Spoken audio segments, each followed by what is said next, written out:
የታለ አዳዲስ ትርጓሜ ይጨመር ነው? የታለ ስርዓተ ትምህርት ያሻሻል ነው? የታለ ደቀ መዛሙርትን ቁጥራቸውን በየዓመቱ እቅድ ይዘን መጨመር የቻል ማስፋት የቻል ነው? የታለ ለቤተ ክርስቲያን ጥፋት ትልቁን ዋጋ የሚያስከፍለው ምን እንደሆነ ታውቃላችሁ? ባሏን የፈታች ሴት ልትጸንስ ትችላለች? ቀርጾ አስተካክሎ ለእግዚአብሔር የሚገዛ ሰውነት ያለው ሰው በማፍራት ረገድ እንደ ገዳማት ማን ይሆናል? ቤተክርስቲያንን እግዚአብሔር ይጠብቃታል ብሎ መተው እንደማይቻል በእነዚህ ነው ማወቅ የሚቻለው። በሄዱበት ሀገር አረማውያንን አጥፍተው ክርስቲያኖችን አብዝተው የሚመጡ የነበረበት ዘመን 365 ጣዖታትን ሰይሞ ዛሬ የገሌ ቀን ነው ዛሬ የገሌ ቀን ነው በሚል የሰውን አይምሮ ያባዝን የነበረ ዘመን። የቤተክርስቲያን ቀኖና ከተወሰነባቸው የቤተክርስቲያን ጉባኤያት መካከል በባለ 50 ከተጠመቁ ክርስቲያኖች መካከል የሊቢያ ሰዎች ይገኛሉ። ሃይማኖት አበውን የሞላው እኮ የእስክንድርያ ቤተክርስቲያን መልእክት ነው። የመምህራኑ መጥፋት ሊሆን ይችላል፣ አለበለዚያም የደቀ መዛሙርት ስንፍና ድካም ሊሆን ይችላል። እንዲህ እያለ እየጠፋ እየተነሳ እየወደቀ መምጣት የተለመደ ነገር ሆኖ እናያለን ማለት ነው። ትኩረታችን ቁስ ላይ ብቻ ይሆናል። ይሄ ቁሱን ማስጌጥ ማሳመር ላይ ብቻ ትኩረት እናደርጋለን። ከዚያ ጸጋ የሌላት ቤተክርስቲያን ነው። በቆሻሻ መድፊያ ቦታ ስፍራ ሳይቀር እንደ ምናምንቴ ዕቃ ተጥለዋል እንጂ መናፍቅ ጳጳስ ወይም ሃይማኖት የሌለው ጳጳስ ግን አልተሾመልንም። ብትጸልይ ነፍስ አታስምር፣ ብታጠምቅ አትፈውስ፣ ብታቆርብ አትቀድስ፣ ክህነት ብትሰጥ አታጳጵስ። ታሪካዊቷ ቤተክርስቲያን ያለ ታሪክ ልትኖር በፍጹም አይገባም። በዕብራይስጥ ቋንቋ የሰበከበት ምክንያት በሌላ ስለማይሰበክ ሳይሆን በሚኖርበት እሱ በሚሰብክበት ምድር ላይ የነበሩ ሰዎች ከዚህ በላይ ስለማይሰሙ ነው። በስመ አብ ወወልድ ወመንፈስ ቅዱስ አሐዱ አምላክ። ሀብተ ወልድና ሕይወተ ልቡና ሀዩ ከመመላእክት ሲደረግላችሁ በተለያዩ ዓለማት የምትገኙ እግዚአብሔር ቤተሰቦች ያላችሁበት የእግዚአብሔር ሰላም ይድረሳችሁ። እንደምንሰነበታችሁ አሜን። መንግስቱ ለዘላለም የሆነ ሕያው ባህሪ ዘላለማዊ አምላክ ሰማይና ምድርን የሰራ ሁሉንም በቃሉ ያጸና በዘመናት ሁሉ የነበረና ያለ ዘመናትን አሳልፎ የሚኖር ሁልጊዜም የምናመሰግነው እንድናመሰግነው የሚፈጠረን ሕያው ባህሪ አምላካችን እግዚአብሔር ስለማይነገር ስጦታው ስሙ ለዘላለም የተመሰገነ ይሁን እያልኩ እንግዲህ ወደ ዕለቱ መርሃ ግብር ገባለሁ። የዕለቱ ትምህርታችን እንግዲህ ዛሬ ባለፈው ክፍለ ጊዜ እንደምታስታውሱት ጉባኤያትን ስንመለከት ነበር። እሱን ጨርሰን መጠናል። 5ኛው ክፍለ ዘመን ድረስ ያሉትን ጉባኤያት ነው ስንመለከት የነበረው ማለት ነው። ያ ማለት 451 ዓመተ ምህረት ላይ ያለውን የኬልቄዶንን የማንቀበለውን ጉባኤ አይተን ነው እንግዲህ የጨረስነው ማለት ነው። በሌሎች ዘንድ ሌላም 5ኛ ዓለም አቀፍ ጉባኤ የሚሉት አላቸው። በእኛ ዘንድ ግን እንግዲህ የምንቀበላቸው 3ቱን ዓለም አቀፍ ጉባኤያት እንደሆነ ነው መረዳት የሚገባን ማለት ነው። እንግዲህ ከዚህ ጋር ተያይዞ ከዛ በኋላ ቀጥሎ ያሉትን ከ5ኛው ክፍለ ዘመን ጀምሮ ያሉ አንዳንድ ታሪኮችን ነው ዛሬ የምናነሳው። ምናልባትም እግዚአብሔር ቢፈቅድና ቢረዳን እስከ መስቀል ጦርነት ድረስ ያለውን የቤተክርስቲያን ታሪክ ነው ለማየት የምንሞክረው። ዛሬ በጥቂቱ ለማየት እንሞክራለን። ዛሬ ለ16ኛ ጊዜ ተገናኝተናል። እንደምንሰነበታችሁ። እግዚአብሔር ከሁላችን ጋር ይሁን። የመነሻ የማደርገው የቢዛንታይን ታሪክ ነው። ቢዛንታይን ነገስታት ታሪክ የቤተክርስቲያን ታሪክ ጋር የሚገናኝ ስለሆነ እሱን አንስተን ወደ ሌሎቹ እንሄዳለን። እንግዲህ የቢዛንታይን ነገስታት ታሪክ የሚጀምረው ከ387 እስከ 1445 የመጨረሻው 1445 ድረስ እየተዳከመና እየጠፋ ሄደበት ዘመን እንግዲህ እስከ 1445 እንደሆነ ይነገራል ማለት ነው። ቢዛንታይን የምንለው እንግዲህ የምስራቃዊውን የሮም መንግስት ክፍል ምስራቃዊ ክፍለ ግዛት ነው። እንግዲህ ቢዛንታይን ግዛት ወይም የቢዛንታይን መንግስት ተብሎ የሚጠራው ማለት ነው። ይሄ መንግስት እንግዲህ በ387 ዓመተ ምህረት ተጀመረ ብለናል። በተለይ ዋና ከተማ ቁስጥንጥንያን አድርጎ ነው ይኖር የነበረው። አዲሲቷ ሮም ተብላም ነበር ትጠራ የነበረው ያች አካባቢ ማለት ነው። በተለይ ከቆስጠንጢኖስ መነሳት በኋላ የገናና መንግስት ማዕከል መሆን ችላ ስለነበረ ማለት ነው። ክርስትናውም ያንን ተከትሎ እንግዲህ ገናና መሆን ችሏል ወይም መስፋፋት በጣም የቻለበት ዘመን ነበር። ይሄ ቢዛንታይን ዘመነ መንግስት ብዙ አብያተ ክርስቲያናት ታንጸዋል። በነገራችን ላይ በዚያ ዘመን ነው እንግዲህ በኢየሩሳሌምም ያሉ ብዙ ትልልቅ ቤተ መቅደሶች የታነጹት በቢዛንታይን ነገስታት እና በእነሱ ዘመን የታነጹ ናቸው። ፍርስራሾችም ዛሬ የምንጎበኛቸው አብዛኞቹ ፍርስራሾች የቢዛንታይን ነገስታት የሰሯቸውና በዚያ ዘመን የተሰሩትን ታሪኮች ነው የምንመለከተው። በኋላ በቱርኮች መነሳት የኦቶማን ቱርክ መነሳት ያጠፋቸውና ያወደማቸው ቅርሶች በብዛት የተሰሩት በቢዛንታይን ነገስታት እና በእነሱ ዘመን እንደነበረ ታሪክ ያስረዳናል ማለት ነው። በዚያ ዘመን ይሄ የቢዛንታይን መንግስት ገናና ሆኖ የነበረበት ዘመን እንደነበረና ክርስትናም በስፋት የተሰበከበት የተስፋፋበት ብዙ አረማውያን ወደ ክርስትና የመጡበት ወይም ክርስቶስን ያወቁበት ዘመን እንደነበረ መረዳት እንችላለን ማለት ነው። በቋንቋውም በዚያ ዘመን ያው እንግዲህ በሮማውያን ዘመን ሮማይስጥ ገኖ እንደነበረ ሁሉ አሁን ደግሞ ግሪክኛው በደንብ እየሰፋ እየገነነ ሄዶ እንደነበረ ይታወቃል። በእርግጥ የግሪክ መንግስት ከተነሳበት ጊዜ ጀምሮ ግሪክኛ በብዙዎች ዘንድ የሚነገር ቋንቋ እንደሆነ ይታወቃል። አብዛኞቹም የሐዋርያት መልእክታት በተለይ ቅዱስ ጳውሎስ በግሪክኛ ቋንቋ እንደተጻፉም ስለሚነገር ብዙ ክርስቲያኖች ያሉባቸው አካባቢዎች ይነገር እንደነበረ ይታወቃል ማለት። በመካከል ግን ያው የሮም መነሳት ሮማይስጥን በደንብ ሰፋ አድርጎታል ወይም ላቲንን ማለት ነው። ከዚያ በኋላ ደግሞ ግሪክኛው እንግዲህ ያንን የመንግስት መስፋፋት ተከትሎ የቢዛንታይን መንግስትን መስፋፋት ተከትሎ እየሰፋ መሄዱ የማይቀር ጉዳይ ነው። ቤተክርስቲያን ደግሞ የትኛውንም የሰው ልጅ የሚናገርበትን ቋንቋ ትጠቀማለች። ምክንያቱም የሰው ልጅ የሚናገርበት ቋንቋ ለቤተክርስቲያን ወንጌል መስፋፋት አስተዋጽኦ ከሚያደርጉ ነገሮች ነው። ምንም የሚያግዳት ነገር የለም። የራስ የምትለው ቋንቋ የለም። የሰው ልጅ ቋንቋ በጠቅላላ ነው ወንጌል የሚሰበክበት፣ ክርስቶስ የሚመለክበት፣ ዝማሬ የሚዘጋጅበት፣ ስርዓት አምልኮ በጠቅላላ የሚፈጸመው የሰው ልጅ በጠቅላላ የሚናገርበትን ቋንቋ የትኛውንም ተጠቅማ ቤተክርስቲያን ታስተምራለች ማለት ነው። ወንጌልን ክርስቶስ የሰበካት በዕብራይስጥ ቋንቋ ይሁን እንጂ በዕብራይስጥ ቋንቋ የሰበከበት ምክንያት በሌላ ስለማይሰበክ ሳይሆን በሚኖርበት እሱ በሚሰብክበት ምድር ላይ የነበሩ ሰዎች ከዚህ በላይ ስለማይሰሙ ነው። አንዳንዴም በሮማይስጥ ተናግሮም ቢሆን በአረማይክ ማለት ነው ተናግሮም ቢሆን የተደረገው ያንን የሚሰሙ ሰዎች ሲኖሩ የተደረገ ነው እንጂ ከዛ የተለየ ነገር ሊሆን አይችልም ማለት ነው። ያ ማለት ቅዱስ ጳውሎስም እንደተናገረው በመንፈስ እንኳን ተናግሮ ተገልጦለት የሚናገር ሰው ቢኖር ሰሚ ባለበት ወይም ሰዎች ሊሰሙት የሚችሉትን መናገር እንዲገባ ነው አይደለም በመጽሐፍ የተመዘገበልን። ስለዚህ ከነፋስ ጋር እንደሚናገር ሽው ሲል ይሰማል ነፋስ፣ ቋንቋው ግን አይገባንም አይደል? ድምፅ አራዊትን ድምፅ እንስሳትን እንሰማለን፣ ቋንቋው ግን አይረዳንም፣ ትርጉሙ አይገባንም። እንደዛ አይደለንም እኛ እንደ ፋርስ መንግስት በወደቀ ጊዜ የመጨረሻው ንጉስ ብልጣሶር ነው እንደሚታወቀው በትንቢተ ዳንኤል ምዕራፍ 5 ላይ ተጽፏል። የማያውቀው ቋንቋ ነው ፊት ለፊቱ የተጻፈው። በጣም የተጨነቀው ያ የማያውቀው ቋንቋ ነው ያስጨነቀው። የወገብ ጅማቱ ተፈታ ነው የሚለው ቅዱስ መጽሐፍ። እንደውም በጣም ተጨንቆ ስለነበር ማለት ነውና የማያውቀውን የሚተረጉምለት ሰው ነው ያስመጣው። ስለዚህ ወንጌል በአስተርጓሚ ሊሆን አይችልም፣ በሚያውቁት ቋንቋ ሊሰበክላቸው ስለሚገባ እዚህም ላይ እንግዲህ ወንጌል ወይም ቤተክርስቲያን ራሱ አገልግሎቷ የምትቀጥለው በዚሁ በግሪክኛ ቋንቋ እንደነበረ እንደሆነም እንግዲህ ታሪክ ያስረዳናል ማለት ነው። ቢዛንታይን የሚለውን ስም ከቁስጥንጥንያ ጥንታዊ ስም ቪዛንቲዮን የመጣ እንደሆነ ይነገራል በታሪክ መጻሕፍት ማለት ነው። እንግዲህ እነዚህ ሰዎች ባጭሩ ቢዛንታይን የምንለውን ራሳቸውን አዲሷ ሮማ ያው ያኔ መንገዶቹን ወደ ሮማ ከተማ ያስገባሉ እያሉ በትዕቢት ተወጥረው የሮማ ነገስታት በሮማ ፀሐይ አትጠልቅም ነበር አይደለም የሚሉት፣ ጨለማ የሌለበት ግዛት ፈጠርንላችሁ ብለው እና ለዘላለም ነግሳ እንደምትኖር ንግስት ዓለም አድርገው ነበር የሳሏት ሮማንና በዚያ መልኩ ነበረ የምትታሰበው። ከዛ ግን ያ መንኮታኮት ሲገጥመው አዲሷ ሮማ ብለው ደግሞ እዚህ ላይ መሰየማቸው ከዚህ የተነሳ መሆኑን ልብ ማለት ይገባል ማለት ነው። እንግዲህ በአብዛኞቹ ጉባኤያት በዚህ ተካሂደዋል። እንደነገርኳችሁ ምናልባትም የኒቅያና ቁስጥንጥንያ አሁን ከ387 ከተነሳ ምናልባት እነዚያ ሊያካትት ይችል ይሆናል። ዞሮ ዞሮ ግን ብዙ ጉባኤያት ናቸው ትንንሾችም ቢሆን የተካሄዱት በእነዚህ ዘመናት።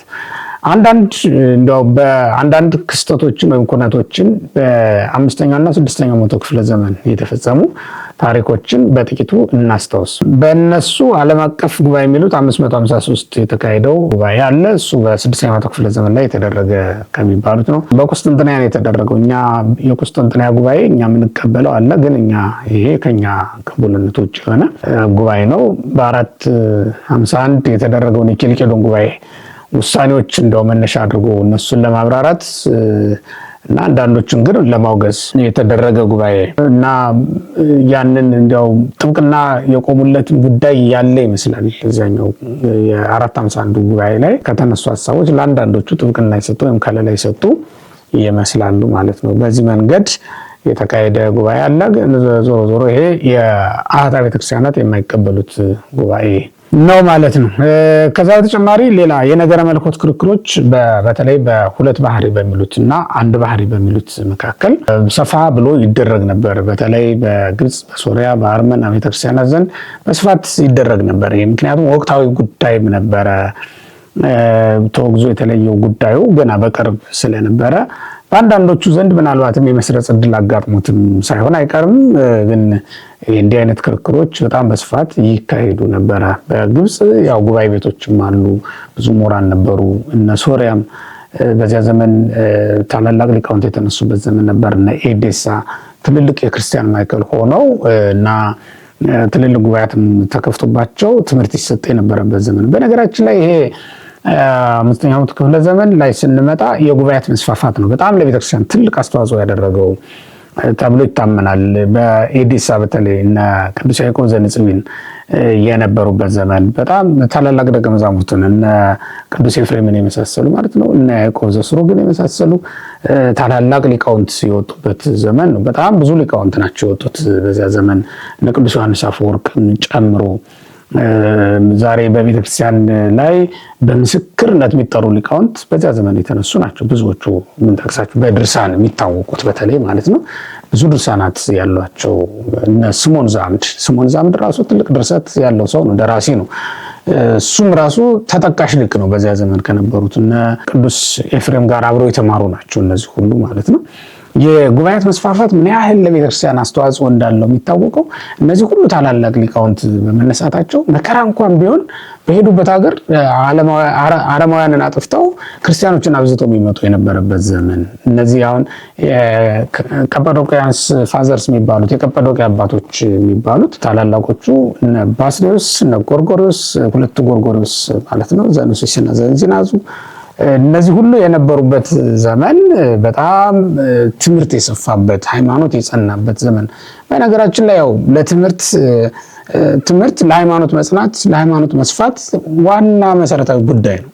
ትምህርት በሌለበት ዘመን ሃይማኖት ሊሰፋ አይደለም ሊጸናም አይችልም። ሊሰፋ አይደለም ሊጸናም አይችልምና እንደው የሃይማኖት ዋናው የደም ስሩ ትምህርት ስለሆነ ትምህርት ላይ ትኩረት ሰጥቶ መስራት ቤተክርስቲያን ምን ያክል እንደሚጠብቃት በእነዚህ አባቶች ታሪክ መረዳት እንችላለን። ውድ ክርስቲያኖች ዛሬም ባለንበት ዘመን ለትምህርት ትኩረት ከሰጠን ቅድሚያ ከሰጠንና ትምህርት ቤቶቻችንን በደንብ ማክበርና ማሳደግ ከተቻለ ቤተክርስቲያኒቱ የቀደመ ልዕልናዋን ይዛ መቀጠል የማትችልበት ምንም ምክንያት የለም። በኢትዮጵያ ቤተክርስቲያን ታሪክ ወርቃማ የሚባሉ ጊዜያት ስትመለከቷቸው በጣም ትምህርት የተስፋፋባቸው ጊዜያት ናቸው እና እነዚህ ጉባኤ ቤቶች የሚባሉት የተስፋፉበት ዘመን ከዛም አልፎ ግብፅን ብትሄዱ ግብፅን እንደገና የተሐድሶ ዘመን እንዲመጣላት ያደረገ ይሄ የትንሣኤ ዘመን ማለት ነው። የተሐድሶ ዘመን ስል በሌላ በዚህ በኔጌቲቭ ሳይዱን አይደለም፣ ዳርክ ሳይዱን ተውትና በቤተክርስቲያን ትንሣኤ ላይ የደረሰችው አሁን ያለችበት ይህን ጥንካሬዋን የወረሰችው ከትምህርት ቤቶች ሰዎቹ ወርደው ትምህርት ቤት ነው የሰሩት። ትምህርት ቤት ላይ በመስራታቸው ነው እና ሀቢብ ጊዮርጊስ ትምህርት ቤት ላይ በመስራታቸው ነው በጣም ብዙ ትውልድ ወደ ቤተክርስቲያን መምጣት ይቻለው እና ያሉትንም አጽንቶ ገዳማቱን እንደገና እንዲሰፉ እንዲለሙ የተደረገው ዛሬ ያለችበት ጥንካሬ የሚገርም ነው።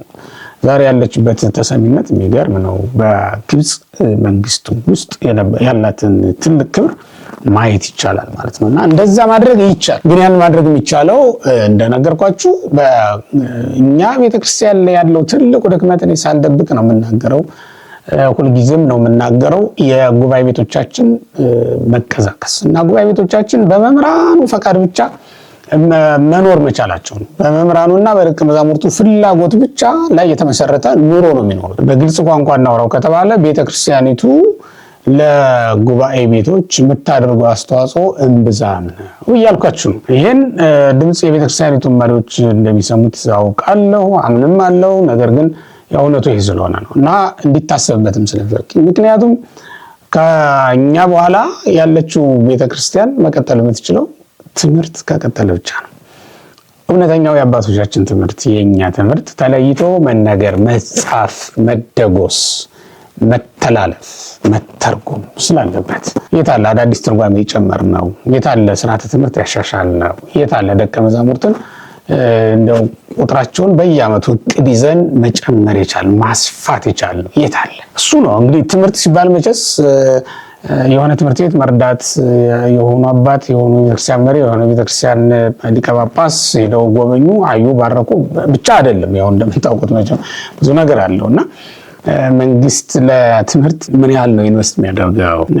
ከጤና ከሌሎች ጋር በተካከለ መንገድ ዋጋ ይከፈልለታል። ከፍተኛ የትምህርት ተቋማት ተለይተው የታወቁ ናቸው። ዝቅተኛው ደረጃም ልክ እንደዛው ተለይቶ ይታወቃል። በዚያ ልክ የኛም ተሰፍሮ ተቆጥሮ ምን ያህል ተማሪ ያላት የኢትዮጵያ ቤተክርስቲያን ቢባል መረጃ መስጠት የሚችል ማን ነው? ምን ያህል ደቀ መዝሙር እንተውና ምን ያህል መምህራን አሏት ቢባል መስጠት ይችላል? ፈታኝ ይመስለኛል። እና በዚህ ልክ ከተው ነው ሌላው ነገር የማይተውበት ምክንያት የለም። ለዚህም ነው ብዙ መቆራቆሶች የመጡት። አሁን የሚታየው ይሄ በሙስናም በሃይማኖት ቅስጣም በሌላ ጉዳይም ይሄ መቆራቆሶች ዘረኝነቱን በጣም እየበዛ ከቤተክርስቲያን ይልቅ ሰፈራችንን ማስቀደም፣ ቋንቋችንን ማስቀደም የቤተክርስቲያን ክብር ተረስቶ ማለት ነው፣ ጭራሽ ተረስቶ እንደዛ የተሆነበት ምክንያት እሱ ነው። ያው ለትምህርት ትኩረት ካለመስጠት ያው እንግዲህ ለማሳሰብ ያህል። በታሪክ ግን ስንረዳ ትምህርት ቤቶች ያበረከቱት አስተዋጽኦ ቀላል አይደለም። ታላላቅ ሊቃውንት የተወለዱት ከዛ ነው። አሁን ቅዱስ ዮሐንስ አፈወርቅ በእርግጥ በመጀመሪያ ፍልስፍናውን ማጥንተዋል፣ እየተማሩ ያደጉት ትምህርት አለ። ከዛ በተጨማሪ ግን በቤተክርስቲያኒቱ የትምህርት ተቋማት የትምህርት ማዕከላት እያለፉ መጥተው ነው ለዚህ ሁሉ ማዕረግ መድረስ የቻሉትና ቤተክርስቲያንን የጠበቁት እንደዛ ስለሆነ ያልተማረውን እንዴት ያውቃል? ካላወቀስ እንዴት ይጠብቃል ብዬ ስለማምን ነው እኔ እንደዛ እምለው። እና ይሄ 5ኛው መቶ ክፍለ ዘመን በደንብ ትምህርት የተስፋፋበት ዘመን ስለነበረ ብዙ መጻሕፍትን ብዙ ድርሳናትን እንመለከታለን። በኋላ ይሄ ከ7ኛው መቶ ክፍለ ዘመን የመጀመሪያው ክፍል ላይ እሱ ላይ ጀምሮ ግን እየተቀዛቀዙ መጥተዋል ብዙ ነገሮች።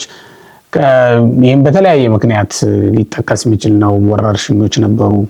ለምሳሌ እነ ቅዱስ ኤፍሬም ራሳቸው በወረርሽኝ ምክንያት እንደሞቱ ይነገራል። ጉባኤ ቤቶች ተፈተዋል። እንዲሁም ለኤዲሳ ጉባኤ ቤት መፈታት ደግሞ እንደ ምክንያት የሚጠቀሱ አላውያን አሉ። አጽራረ ቤተክርስቲያን መምህራቸውን የገደሉ በእነሱ ሞት ምክንያት እንግዲህ ልዩ ምክንያቶች ጉባኤያት እንዲፈቱ ያደርጋሉ ማለት ነው። ስደት አለ። እነ ቅዱስ ኤፍሬም የገጠማቸው ስደት ስላለ ማለት ነው።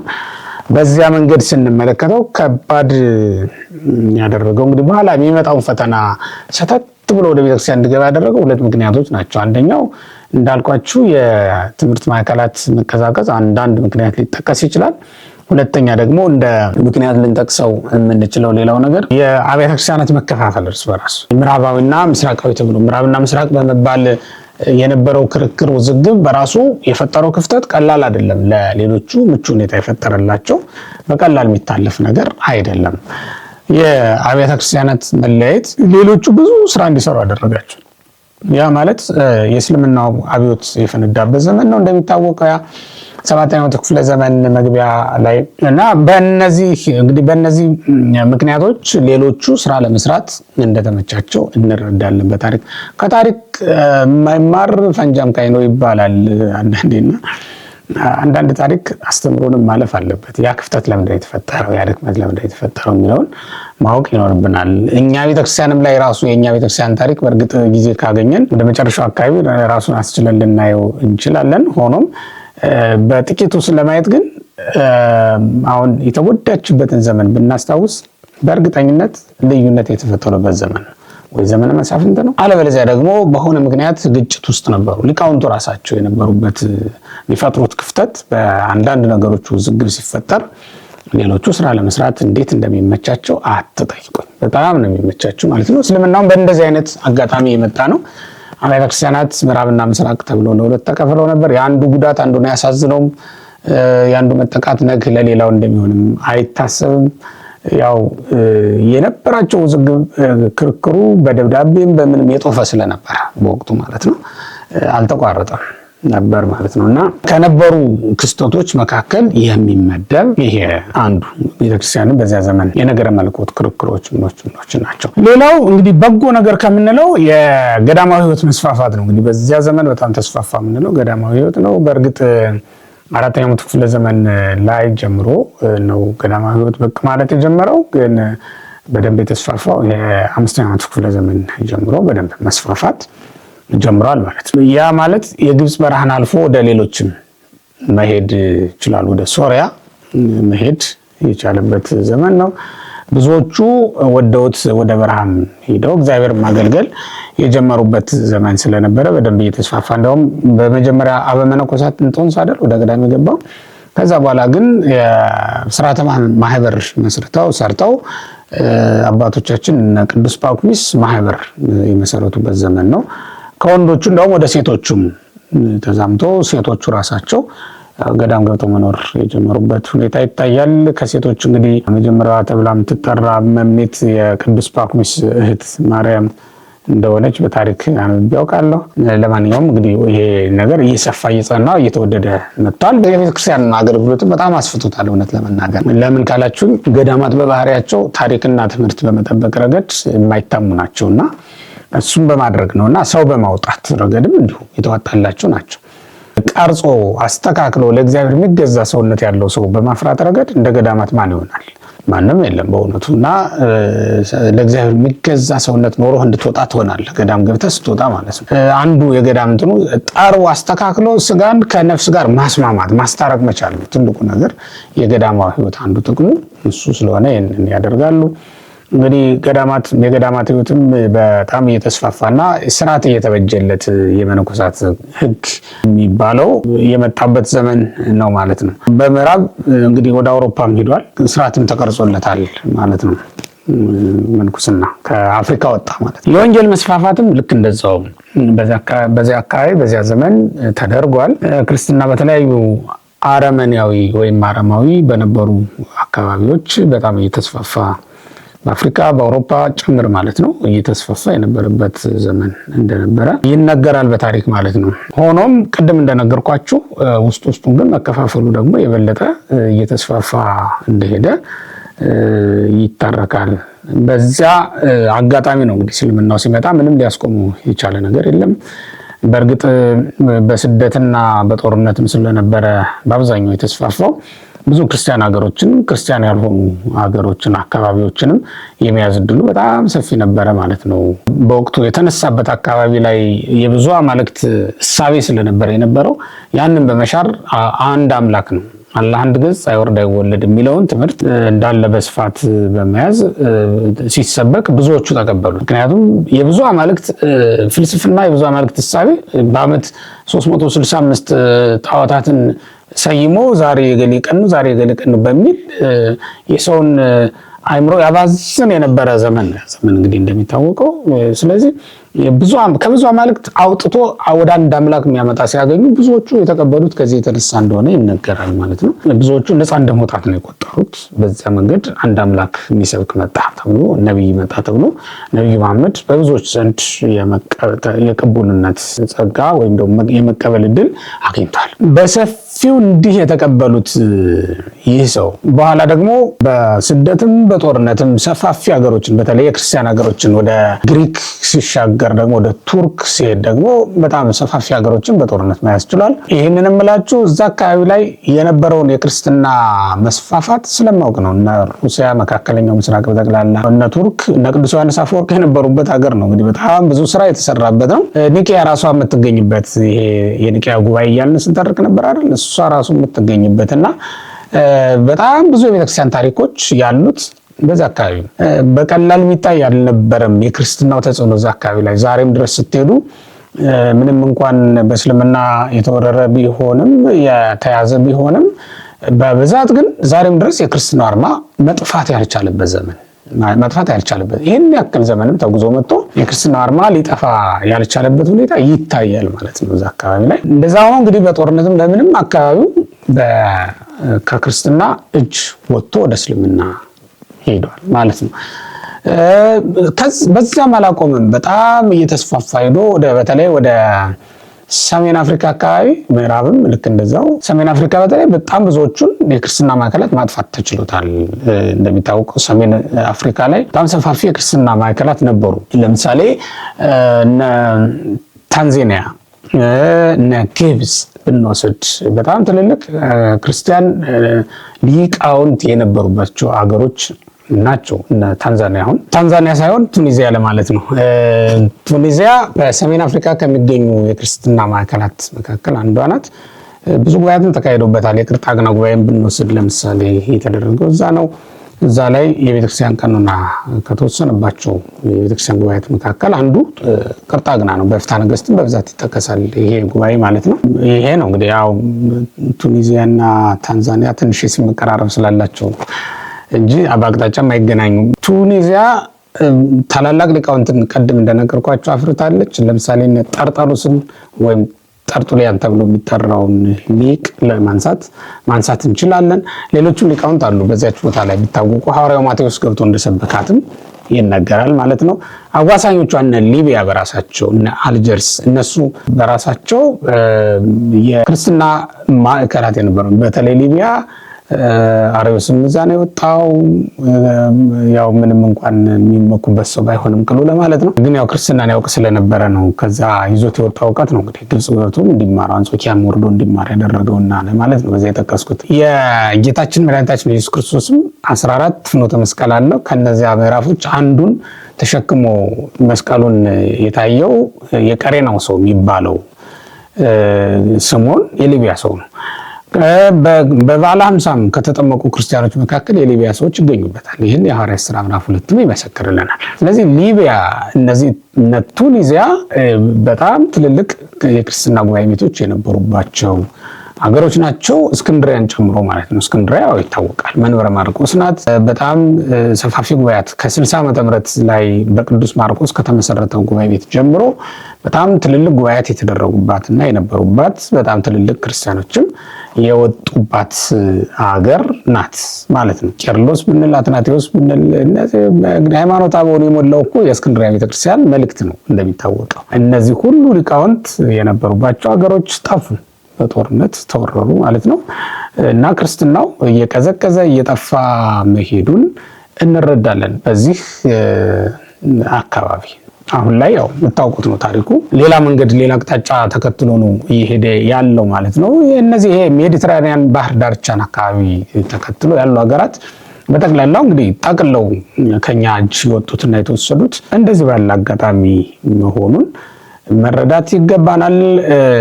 እንዲያው ቤተክርስቲያንን እግዚአብሔር ይጠብቃታል ብሎ መተው እንደማይቻል በእነዚህ ነው ማወቅ የሚቻለው። ያው ታሪክ ሆነው እንደቀሩ ስለምናውቅ ማለት ነው።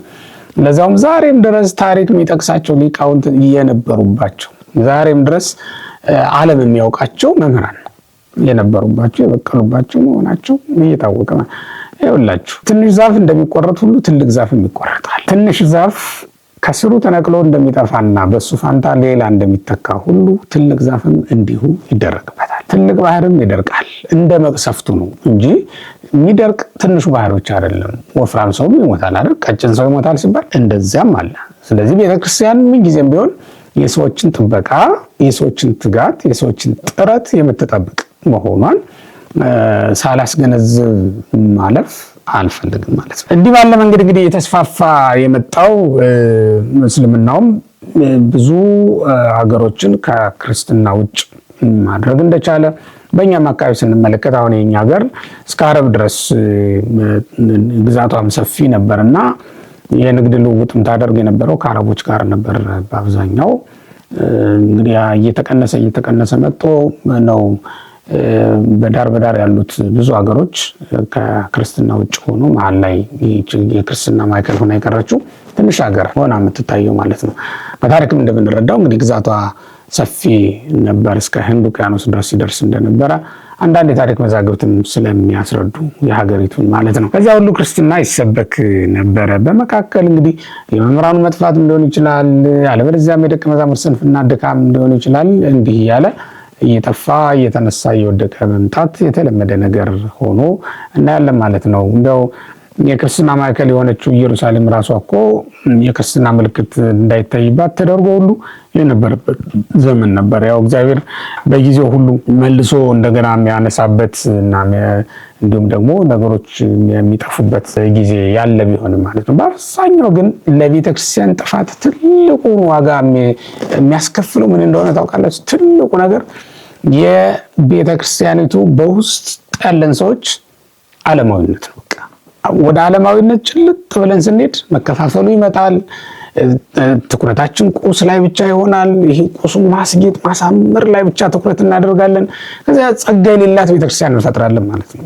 የመንፈስ ቅዱስ እገዛ ማታገኝ የሌላት በሀብት ብቻ የምትመካ ሰፋፊ ጉዳዮችን እንደው ዝም ብላ በዓለማዊ መነጽር የምትመለከት እና የነገስታቱን እገዛ ጉልበት ብቻ የምትፈልግ ቤተክርስቲያን እናመጣ ጥገኛ እናደርጋታለን። በነገራችን ላይ አሁን ከቢዛንታይን ዘመነ መንግስት ጀምሮ ትልቁ ፈተና የነበረው እንደውም ነገስታቱ ራሳቸው ክርስቲያኑ ነው ምግባታቸው።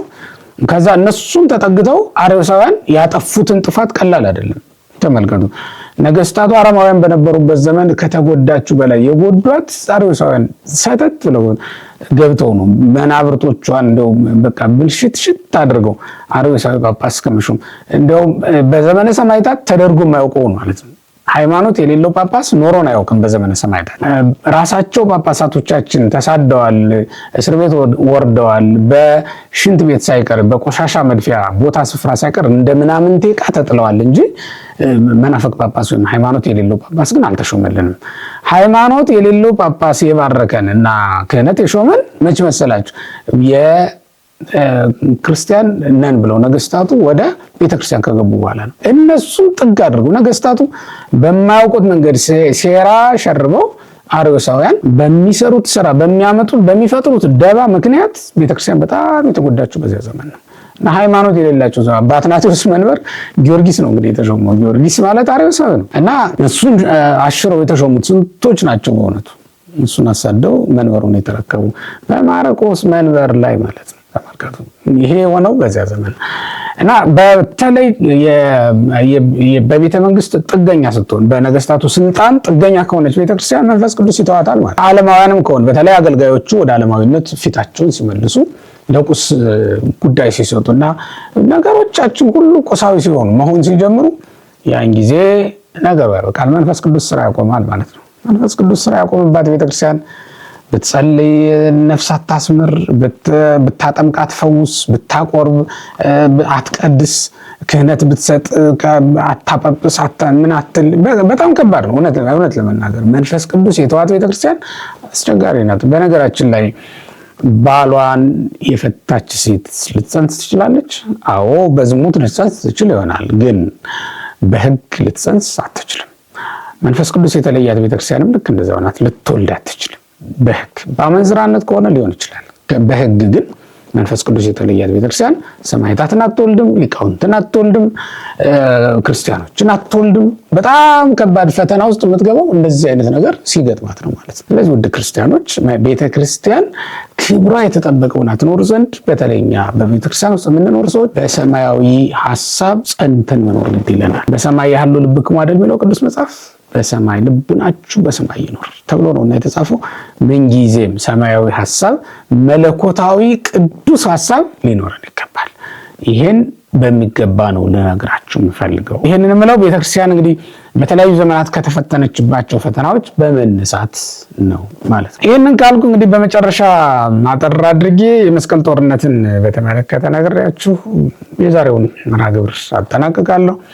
የመስቀል ጦርነት የምንለው ከ1095 እስከ 1204 የቀጠለ የ109 ዓመት ቆይታ ያለው ታሪክ ነው ማለት ነው። ለአራት ጊዜ ያክል ነው የመስቀል ጦርነት የተካሄደው። በተለይ ደግሞ ኢየሩሳሌምን ማዕከል ያደረገ እንደነበረም ይነገራል። የኦቶማን ቱርክ መነሳት ያመጣው ጉዳይ ነው። ያንን መነሳት ተከትሎ የኢየሩሳሌም ከክርስቲያኖች እጅ ወጣለች። አብያተ መቃደሳቱ ተቃጥለዋል። የክርስትና ሻራዎች በሙሉ እንዲጠፉ ተደርገዋል። በዚያ ፈንታ ሌሎች የራሳቸውን ምልክት ማስቀመጥ ጀምረዋል እና ክርስቶስ የተወለደባትን መቃብሩም ያለባትን የትንሣኤውን ብርሃን የሰማንባትን ያችን ታላቅ ስፍራ ለመጀመሪያ ጊዜ የወንጌልን የምስራች የሰማ ነው። ለመጀመሪያ ጊዜ ከሰማይ የወረደ ህብስት የበላ ነው የጠጣ ነው በኢየሩሳሌም አይደለምን ብለው ነው እንግዲህ አባቶቻችን ልጅነት በተሰጠባት ክህነትም ለመጀመሪያ ጊዜ በተሾምንባት ቦታ ላይማ ሊሆን አይገባም ብለው የመስቀል ጦረኞች ወይም ክሩሲፌድ የሚባሉት ማለት ነው እነሱ ናቸው ጦርነቱን ያካሄዱት። በዚህ ጦርነት በጣም ብዙ ጊዜ ተመላልሶ ነው ጦርነቱ የተደረገው። ያ ማለት ወደ 4 ጊዜ ነው በቁጥር ሲለካ፣ ግን በጣም ብዙ ሰዎች ወደ 5 ሚሊዮን የሚጠጋ ህዝብ ህይወቱን እንዳጣ ይነገራል ማለት ነው። በጦርነቱ የሞተው ህዝብ ሲቆጠር ነው እንግዲህ እንደዚህ ተብሎ የሚነገረው። በዚያ መካከል ባሎቻቸው ስለሞቱባቸው በሃይማኖት የማይመስሏቸውን ሰዎች አግብተው የቀሩ ሴቶች ብዙ እንደሆኑ ይነገራል። እንዲሁም ጦርነቱ ከሀገራቸው አፈናቅሏቸው ከሀገር ሲሰደዱ ከሃይማኖት የሚወጡ ሰዎች እንዳሉ ይነገራል። ጦርነቱ በጣም ዘርፈ ብዙ ችግሮችን አስከትሎ ያለፈ እንደሆነ ይነገራል ማለት ነው። እንግዲህ መስቀል ጦርነት ብለን የምናነሳው እንዲህ አይነት ሀሳብ ያለው ነው። የጦርነቱ ማዕከል ቅድስት ምድር ኢየሩሳሌም ናት።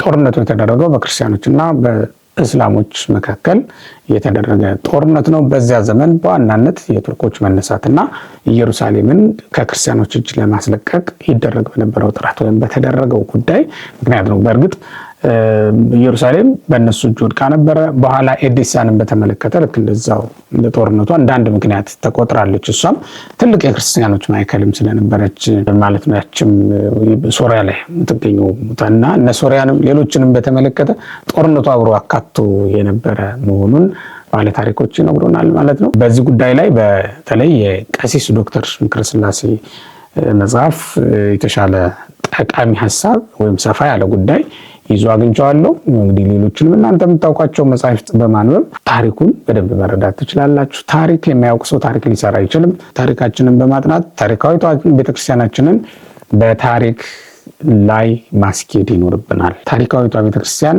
ያለ ታሪክ ልትኖር በፍጹም አይገባም። ስለዚህ ታሪካችንን እናውቅ የሚል መልእክት አስተላልፋለሁ። ስትከታተሉት የነበረው አባ መላክ ቲዩብን ነው። እንግዲህ ይህ መልእክት ለሌሎች የሚደርስ ዘንድ ሼር ማድረጋችሁን እንዳትረሱ እያልኩ የዛሬውን መልእክቴን በዚህ አጠናቀቃለሁ። ስለነበረን ጊዜ የቅዱሳን አምላክ ልዑል እግዚአብሔር ስሙ ለዘላለም የተመሰገነ ይሁን። እግዚአብሔር ይስጥልኝ።